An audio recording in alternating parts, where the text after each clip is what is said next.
I don't like dealing with things that are troublesome, so please don't get involved with us from now on. And please don't contact my parents either. My parents had asked me to tell you. Sorry? There were times when we felt that Catherine, who is my eldest son's wife, might be looking down on us even before they got married. This premonition turned out to be true, and it only got worse after they got married. However, her parents had never said anything to us about cutting ties with us. When I told this to my son and her parents, 1 week later, my daughter-in-law came to visit our house with a face as pale as if it were the end of the world. Please forgive me. My name is Amy. My husband, David, and I run a small construction company. Originally, my grandfather started this business, but my father took over. When we first got married, David had a regular office job. However, when my father fell ill, David quit his job and took over the construction company. Since they've run this company for a long time, it'd be a waste to close it down. I'll take over. But are you sure? Yeah. I have no regrets about my current job, and you know I get bored easily, haha. I remember shedding tears when my husband proposed this.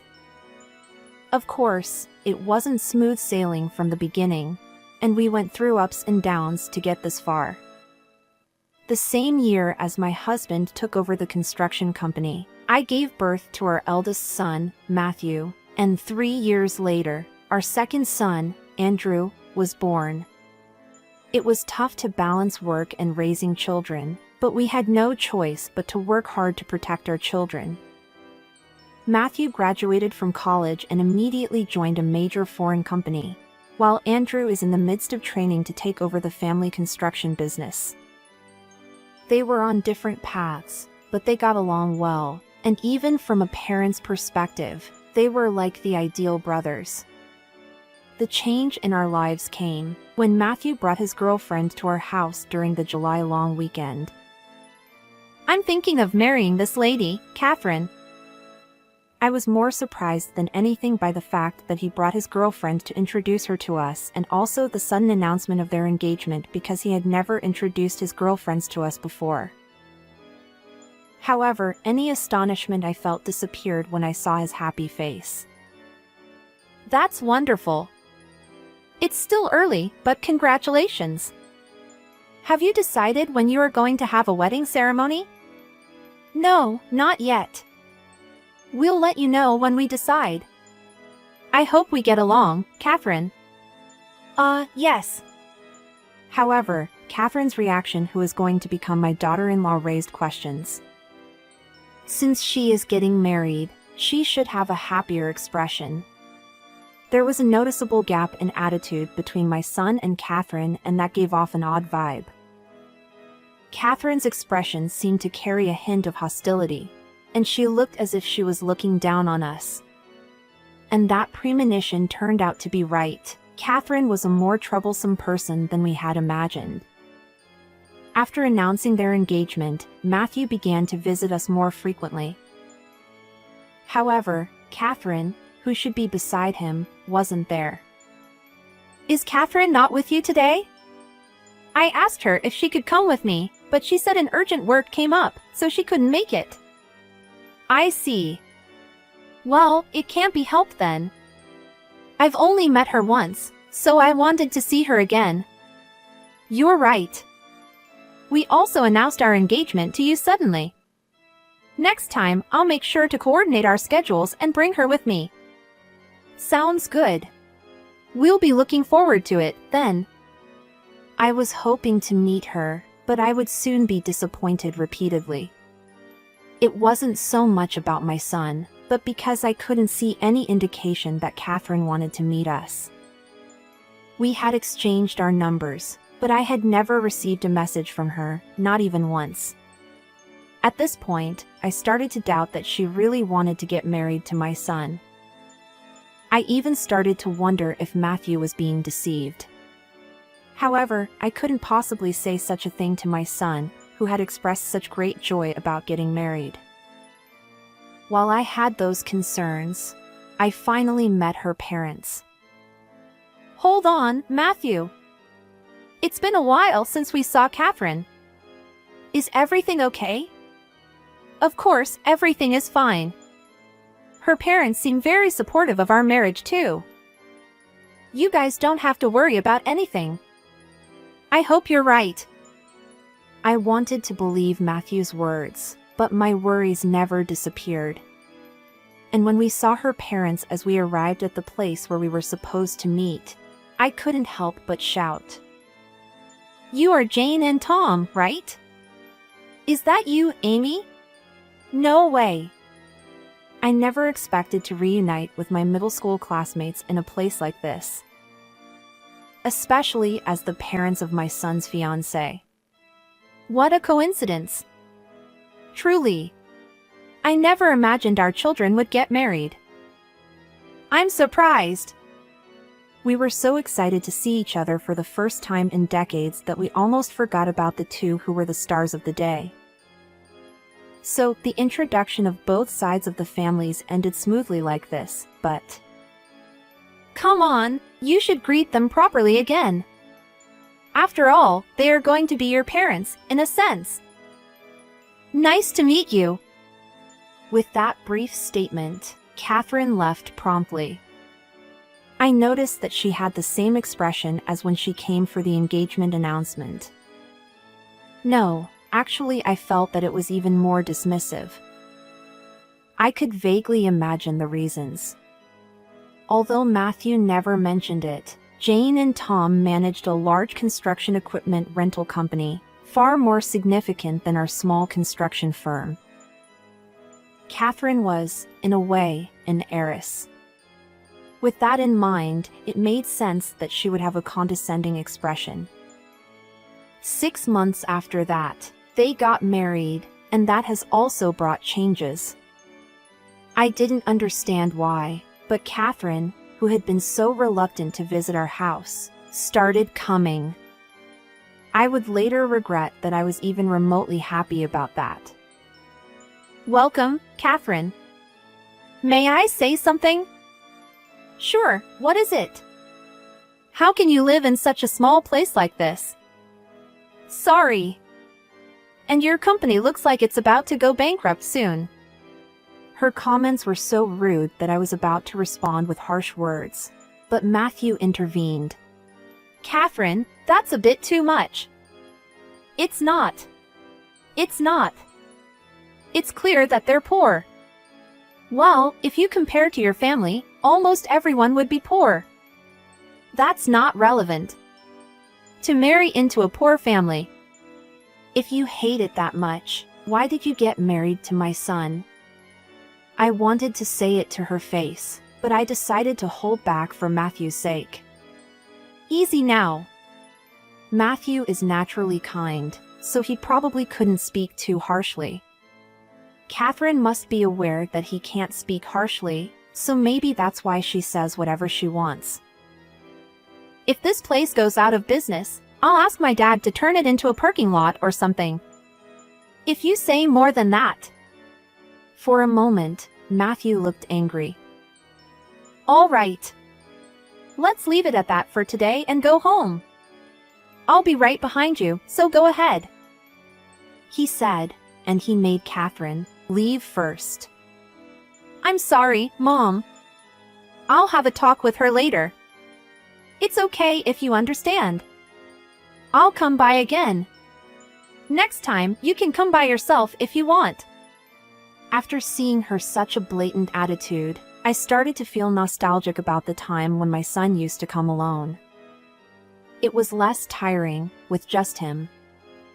Since that incident, my trust in Catherine gradually diminished.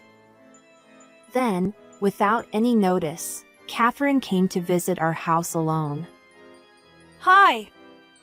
I came because I have something to say. What's up with you all of a sudden? As soon as she entered the house, Catherine said, I don't like socializing or anything troublesome, so can you not get involved with us from now on? And please don't contact my parents either. They asked me to tell you. Excuse me? I just came today to say that. Bye.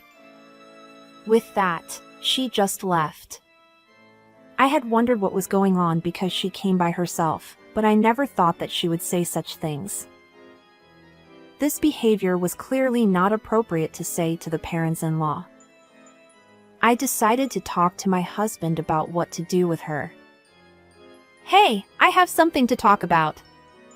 What's the matter? Catherine came here by herself today when you weren't here.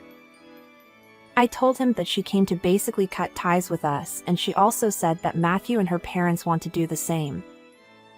His reaction at that time was calmer than I had imagined. Then why don't you try asking Matthew and her parents?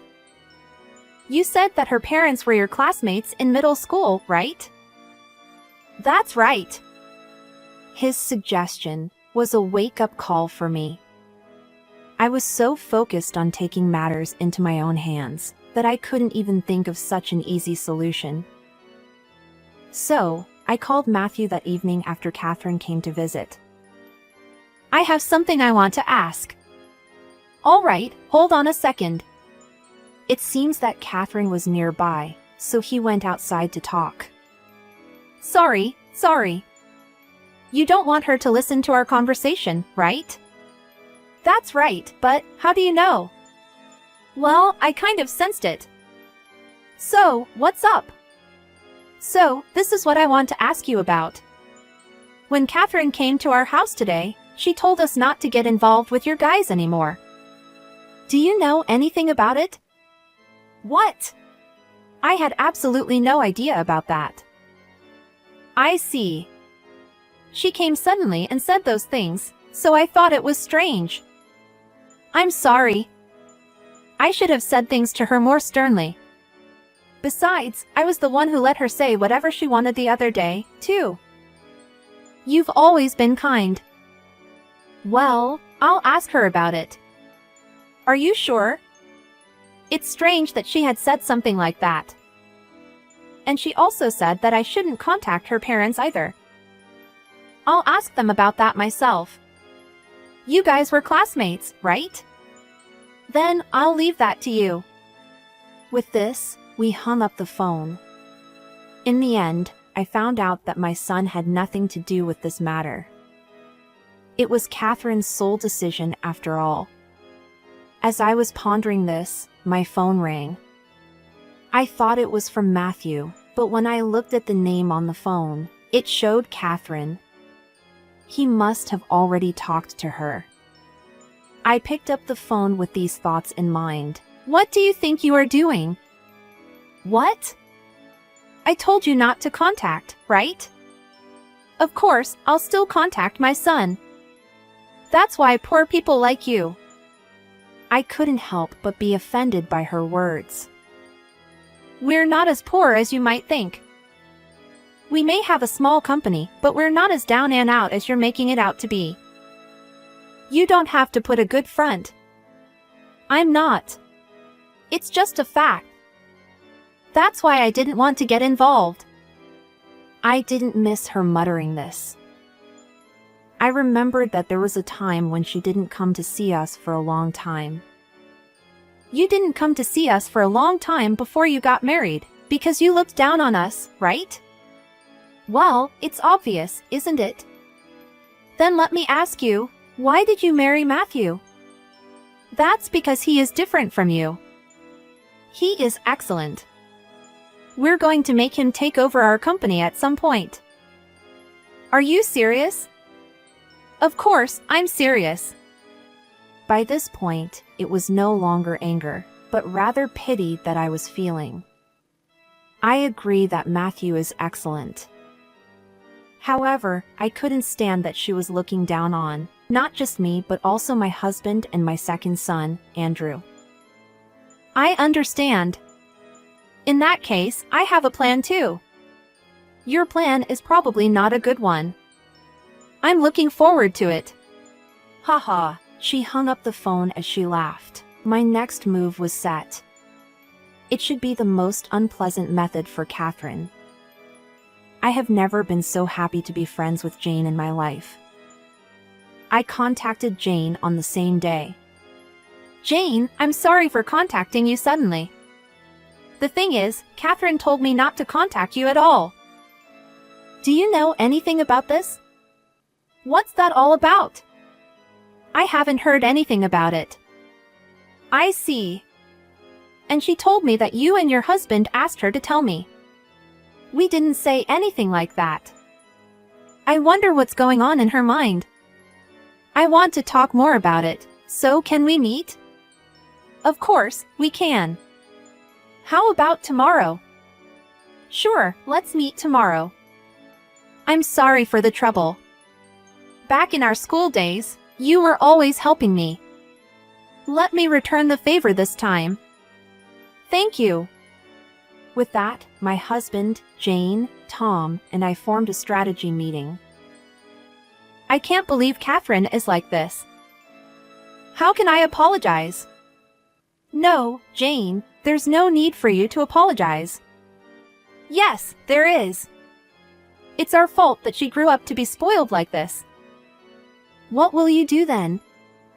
I will make sure she faces the consequences. And I'd like to apologize to you guys, again properly, if that's okay. Of course. Thank you. The strategy meeting of us parents ended. At that time, I think I saw Jane's determination to deal with her daughter not as a parent but rather as an adult. A few days later, Catherine visited our house. When I saw her, I was put off.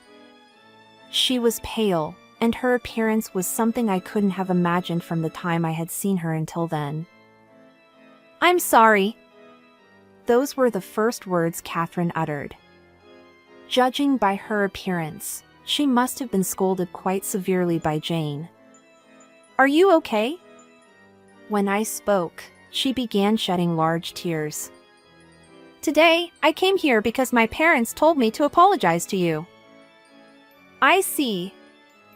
I'm really sorry. Please forgive me. In the end, you lied, right? That's correct, but it's not about forgiveness, Catherine.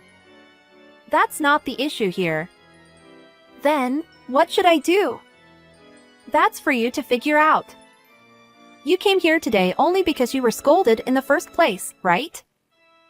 Why would you say like that? I didn't think she would apologize sincerely, but I didn't expect her to snap back at me. How did her personality become so warped? I suddenly remembered that when the four of us, the parents, gathered, Jane mentioned that she had spoiled her daughter too much. But deep down, you still don't want to get involved with us poor people, right? Then I'll make your wish come true. If you do that, I won't be able to return home anymore. You sowed your own seeds, so you'll have to deal with it yourself. I'm still your daughter-in-law. How can you say like that? Even if you get angry, nothing will change. Maybe I shouldn't have gotten married. You know, Catherine. What did you come here for today? You didn't come here to say something like that. I don't care. That's something I couldn't ignore. As we were talking, Matthew showed up. Why are you here? I heard everything from your parents and rushed over. They've left it all to me. Huh? What do you mean? I've been listening to the conversation you were having with my mom up until now. I never knew that you disliked my family so much. I've overlooked minor things until now, but you've gone too far this time. Hold on a second. What's going to happen to me? You can do as you please. Does that mean? Simply put, we'll divorce. You're joking, right? No, I'm serious. And your parents have given their permission. But the reason for the divorce isn't just that. You're hiding something from me, aren't you? There is no way that I hide something from you. You're really bad at lying, Catherine. It shows on your face. Do you want me to say it? I couldn't help but interrupt when I heard the unbelievable statement. Matthew must have found out about it recently because he had never talked about it before. Wait a minute. What is the thing she is hiding? I found out about it recently, too. You couldn't have known. Wait a minute. Apparently, she has spent a significant amount of money at a boys' bar. A mutual friend told me. I can't believe it. Since when? From what I've heard, she started going there before we got married. And she kept it hidden all this time. Yeah, isn't that right? This sucks. Why did she tell you about it? Rather than reflecting on her actions, she blamed the friend who revealed it. She's so deeply corrupted. It is scary to imagine if this was after they had children. It might be a good thing that we've found out about it now. Considering that there might be more things that she is hiding, Matthew might have made the right decision.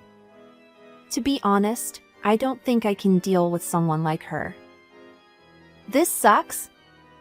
Do you even understand what you've done? Besides, it is unforgivable that you have kept it secret. So what? And regarding the divorce, isn't it because my dad and mom have given up on you? No. Unfortunately, that's not the case. It's you on whom they've given up. No way. Even though Matthew talked in a gentle manner as usual, what I felt from him was a quiet anger. Perhaps it's easier to understand if I say that he is the kind of person whom you don't want to upset. This personality might be more similar to my husband's rather than mine. Don't worry. I'll send the divorce papers by mail later. Do you really think that you can do that? If I tell my dad and mom, they could easily shut down a small construction company like this. You really don't understand. In fact, it was them who suggested that we get divorced. They don't want to cause us any more trouble because of you. They would never do such a thing. You are definitely lying. If you can't believe it, then call them. So Catherine quickly made a call to Jane and Tom. But they're not answering. No wonder they are not answering because they've given up on you. When she heard that, Catherine slumped down right there. I understand that she has lived her life thinking that she was a princess. But that doesn't mean she can do anything she wants. In the end, she was abandoned by her husband and also by her loving parents because of her own actions. I have no sympathy for that, of course, as this happened all because of her condescending attitude toward others. After that, Catherine was kicked out of the house and was forced to live alone, just as Matthew said. Until she truly reflects on her actions, they would not even let her step on their property, let alone enter the house. It's uncertain when that might happen. At least, they made an arrangement for her so that she can get a job at an affiliated company. They, as parents, probably wanted to avoid the situation that their daughter is turned adrift in the streets. About a month has passed. According to rumors, she's still working. However, she's never really worked properly before, and she seems to have been boasting to everyone about being the company president's daughter. Because of that, rumors soon spread that a crazy girl had joined the company. Moreover, people recognized her as a person whom they should avoid at her workplace because of her deeply ingrained condescending attitude. Well, given the way she treated our family, it's a fair consequence. I am sure that this is the kind of life she will be leading for a while. Our second son, Andrew, will take over our construction business in a few years. When that happens, my husband and I plan to enjoy a carefree life, perhaps even taking up farming. It's our lives, and we want to live them as we please,